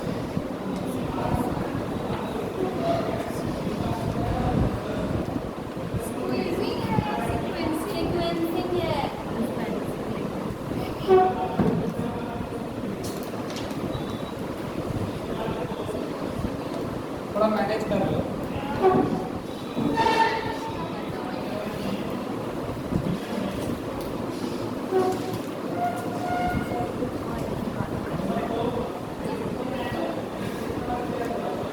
ह्यूमन जीन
नॉर्मल है चलो देखो ये बताओ क्या है हम क्या किए रैंडम में ह्यूमन जीन लिए एकदम रैंडम में तेजी में लिए और क्या करते उसको ट्रांसफर कर दिए कहाँ पे न्यूक्लियोटाइड में और प्रोटीन बना दिए सही है यस सर सही है एकदम सही है सही है यस जल्दी सर बोलो यस सर तुम सही बोलो है नहीं स्प्लाइसिंग नहीं होगा वो इकोलाइट अच्छा वो अच्छा पकड़ ली ना देखो ई कोलाई मतलब क्या? प्रोकैरियोट। अब प्रोकैरियोट में स्प्लाइसिंग होता है जी? नहीं। तो स्प्लाइसिंग नहीं होगा। स्प्लाइसिंग नहीं होगा तो क्या होगा? mRNA नहीं बनेगा और इसलिए mRNA पहले कॉम्प्लीमेंट्री डीएनए बनाया इसीलिए जाता जो है। सेकंड स्टेप जो लाइन क्या होगा? कॉम्प्लीमेंट। Complementary DNA. चलो कट करो जल्दी। लेकिन पीछे का कंसेप्ट हो गया? तो देखो रैंडम वाला गलत हो गया ना? अब इसको करने के लिए अब देखो ई कोलाई में तो ये बनेगा नहीं, स्प्लाइसिंग तो होगा नहीं, तो स्प्लाइसिंग नहीं होगा तो उसके लिए हम लोग कॉम्प्लीमेंट्री डीएनए बाहर बना देंगे और बाहर बना के क्या करेंगे? फिर उसको ई एक कोलाई कोलाई में में डाल।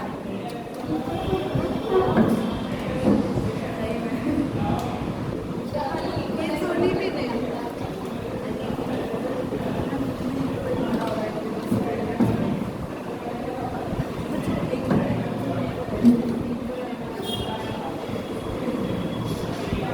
दूसरा कौन है? सी डीएनए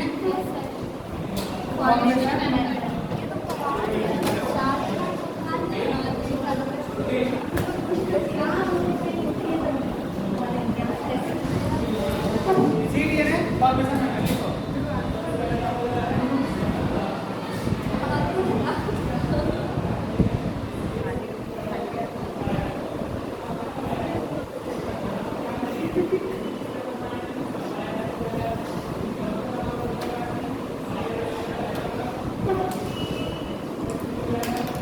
कौन सा इंजन डालेंगे जल्दी बताओ? अरे क्या नहीं सी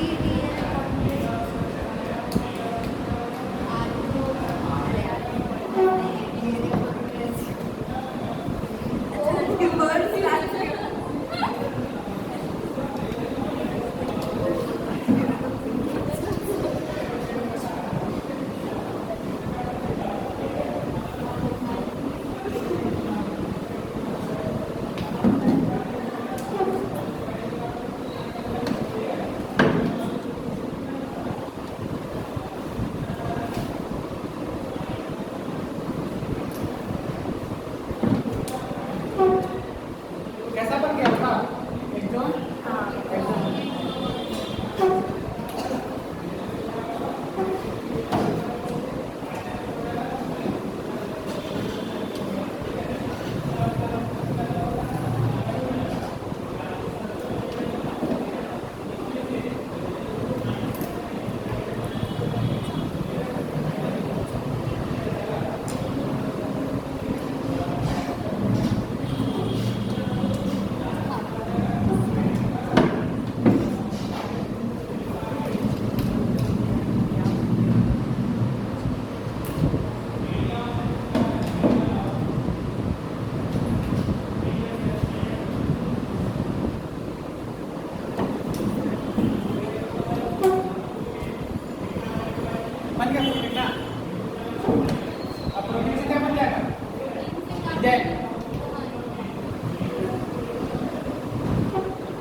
उस स्प्लाइसिंग मेथड को एस्केप करने के लिए हमें क्या करना पड़ता है?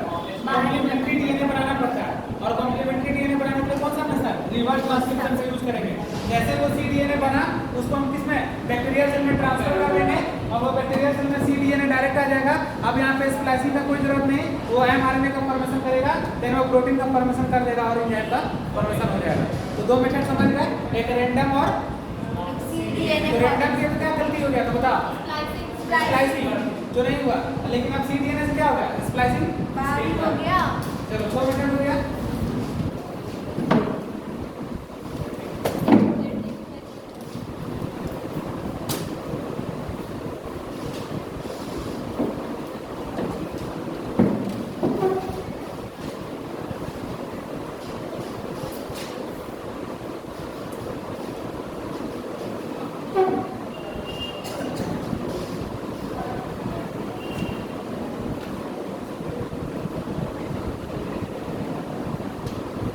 सिंथेसिस का सिंथेटिक लिखा है, सिंथेसिस ये सिंथेटिक मेथड। लिखो मेथड, इसको बोलते हैं क्या? Artificial synthesis of gene.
चलो देखो, सिंथेसिस मेथड जो था वो क्या था? Artificial synthesis of gene. कौन साइंटिस्ट थे? Bornberg synthesized first synthetic DNA, ठीक है? हाँ। और दूसरा कौन थे? Koraman synthesis first artificial gene। देखो ये दो में ट्राई चीज है। पहला आर्टिफिशियल जीन और क्या? LNA, tRNA कितना केमिकल ये? 77। और दूसरा कौन? आर्टिफिशियल जीन और ट्रांस tRNA 207 केमिकल। इसमें सक्सेस हुआ बताओ? 070 आ रहा है। इसमें नहीं हुआ और इसमें हो गया, ठीक है ना? चलो इसमें पॉइंट लिख करते हैं।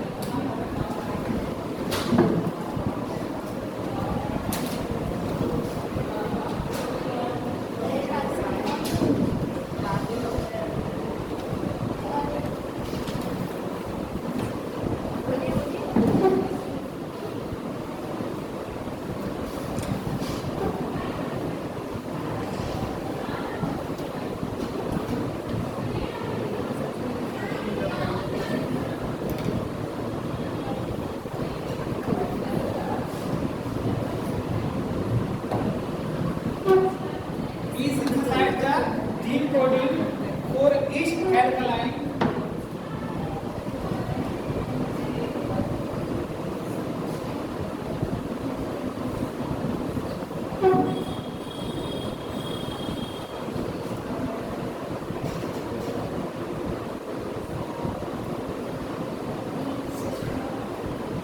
tRNA which contain only कितना? 77 base pair।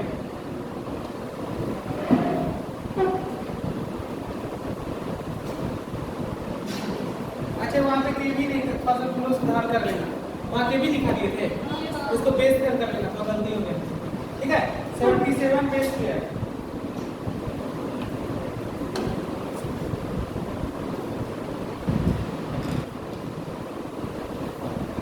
However, it did not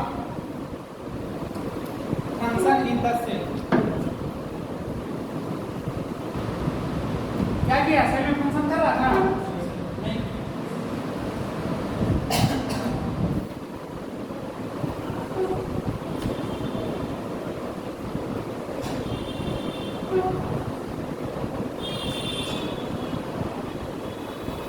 Later on in 1979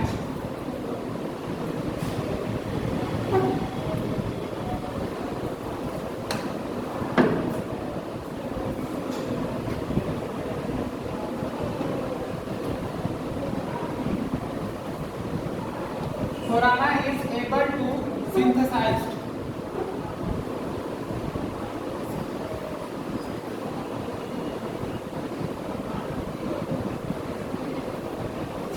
a functional triosine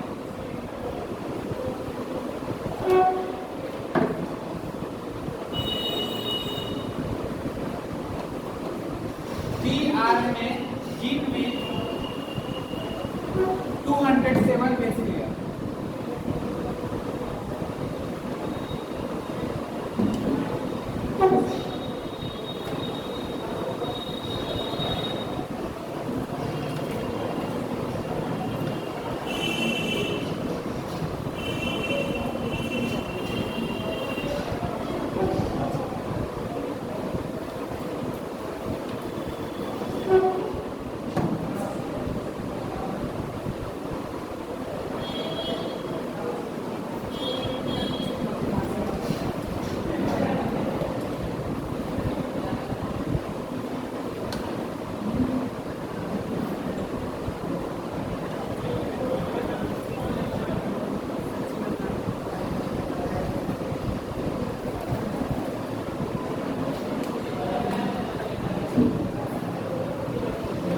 रुक जाओ, आ जा।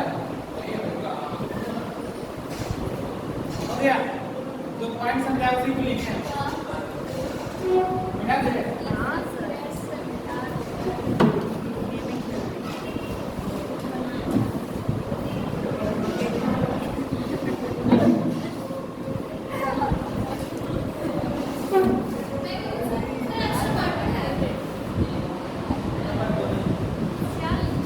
लेकिन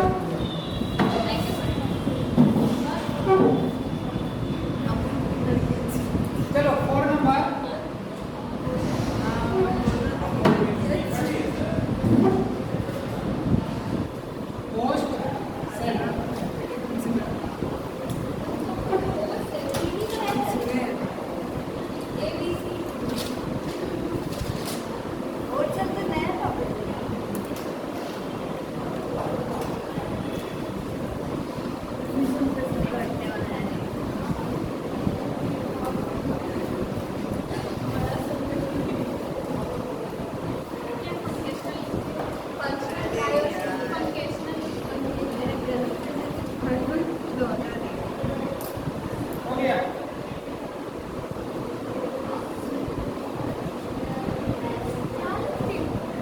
207 cell in which legal requirement desired being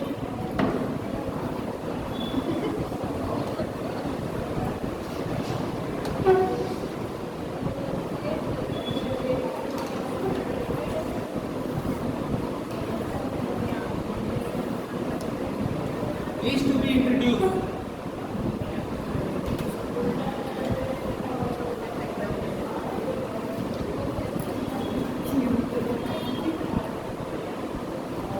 It may be bacterial cell,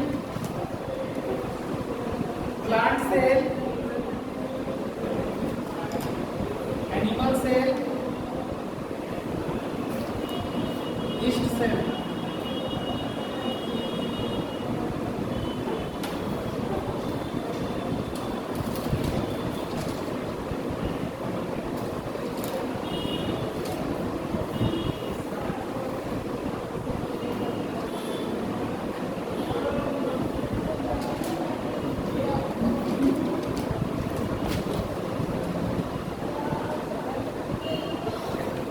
हो गया? हो गया। चलो नोट लिखा दें। अच्छा, हम लोग बैक्टीरियल पढ़े थे, प्लाज्मिड पढ़े थे उसमें, और कौन पढ़े थे? वायरस, बैक्टीरियल सेल्स, लैम्डा, और कौन पढ़े थे? रेखा CMB। चलो नोट करके लिखो एक जगह cosmid, cosmid.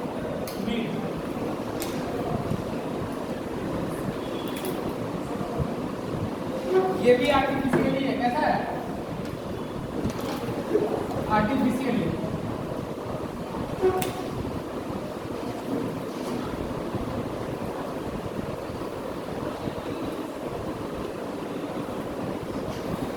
Used for gene transfer in bacterial cell. कहाँ बाबू? In bacterial cell. कहाँ पे काम कर रहे हैं? Bacterial cell में।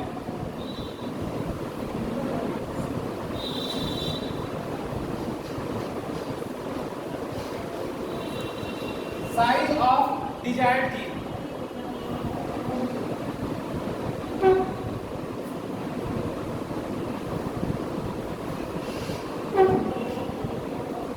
किसके थ्रू कर रहे हैं बताओ? Transfer by phosphate. किसके थ्रू? फॉस्फेट के थ्रू। इज 30 kb2 कितना? 30 kilo base to 45 kilo base. अब देखो पहले कितना था? थोड़ा थोड़ा था ना? Yes, sir. 8 था और कितना था? 9 से लेकर 23। हाँ, अब अगर उससे ज्यादा करना हो तो किसको ले लेंगे? कॉस्मिड को। हाँ वही चीज है। अब देखो कितने नंबर में, चले नोट में इसी में लिखना है, नोट में।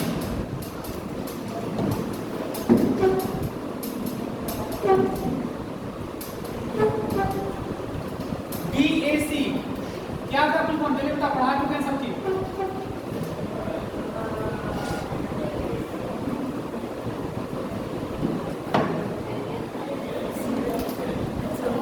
अरे नहीं पढ़ा ह्यूमन जीनोम प्रोजेक्ट में बैक्टीरियल आर्टिफिशियल सेल सही लिखे हैं। पढ़ा है तुम लोग तो तुम ना बताओ जी, कुछ भी लिखा है लिख लो। देखो बैक्टीरियल आर्टिफिशियल क्रोमोसोम कोई ध्यान नहीं है।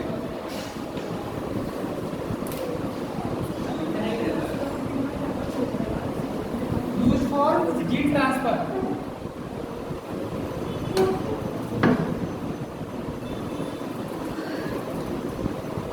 कहाँ? Bacterial cell. कहाँ बाबू? Bacterial cell.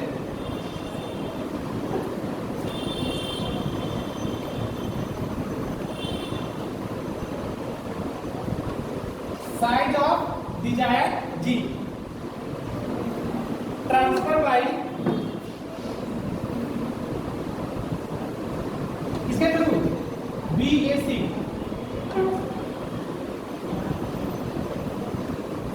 is 5 kb to 300 kb। अब देखो उससे भी बड़ा में ट्रांसफर करना है तो किसको लेंगे?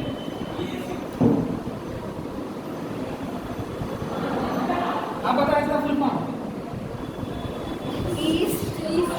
East artificial chromosome।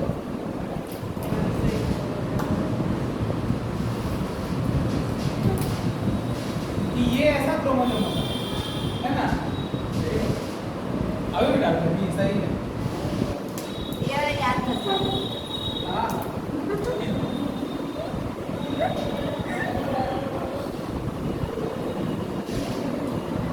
Use for gene in कहाँ से ट्रांसफर करेंगे? ईस्ट से। कहाँ पे? ईस्ट से।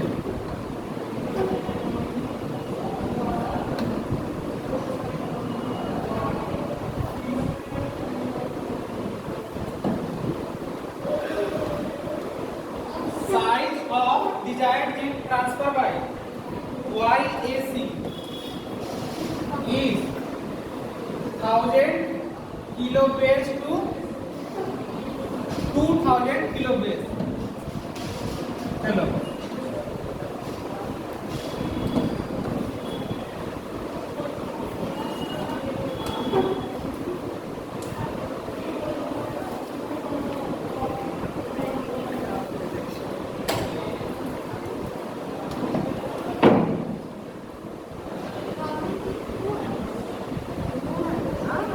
जब 2000 ना होगा। अच्छा हुआ ध्यान दिला। ये तो रिवर्स। क्या? हाँ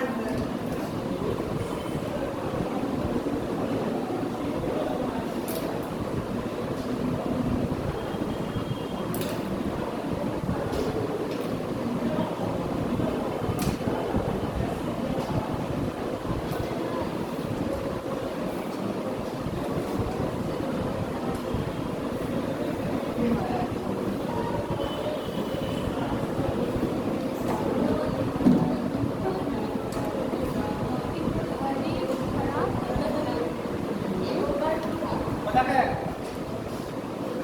लिख लो नोट करके। सर तो वो हम थोड़ी लिखेंगे लिखेंगे प्रोजेक्ट में करते हैं। नेक्स्ट पॉइंट है रुक जाओ। अभी आधा घंटा और क्लास चलेगा। एक पॉइंट और 2 घंटा हो गया। लिख ली। वो वाला इम्पोर्टेंट पॉइंट है। हाँ लिख लिए जा। कहाँ पे? सुपर पूरा लिखिए ना सुपर। हाँ। चलो लास्ट पॉइंट लिखना है। ज़्यादा नहीं, आधा घंटा तक चलेगा। हाँ ठीक ठीक। चलो नेक्स्ट पॉइंट असना देखो क्या है। आज तक कोड भी तक लेते नहीं, दूसरा खेलेंगे, मुझे लगेगी। Done it go.